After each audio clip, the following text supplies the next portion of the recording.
آیت نمبر 60 فَإِن لَّمْ تَأْتُونِي بِهِ فَلَا كَيْلَ لَكُمْ عِندِي، اگر تم اپنے بھائی کو میرے پاس لے کر نہ آئے تو پھر تمہارے لیے کوئی غلہ نہیں ہوگا، وَلَا تَقْرَبُونَ، اور نہ ہی تم ہمارے قریب آ سکو گے۔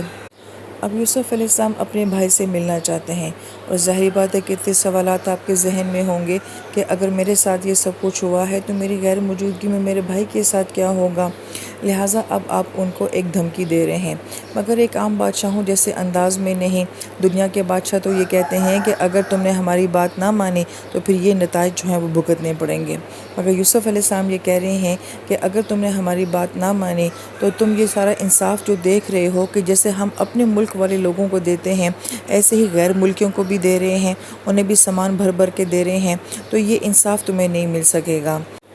اور جو غیر ملکیوں کے ساتھ ہماری مہمان نوازی، ہمارا اخلاق اور کردار ہے، تو یہ قرب تمہیں نہیں مل سکے گا۔ تو ہم بڑی آسانی کے ساتھ یہ بات سمجھ سکتے ہیں کہ یہ عام بادشاہوں جیسا انداز نہیں ہے، بلکہ اپنے بھائی سے ملنے کی ایک تمنا ہے۔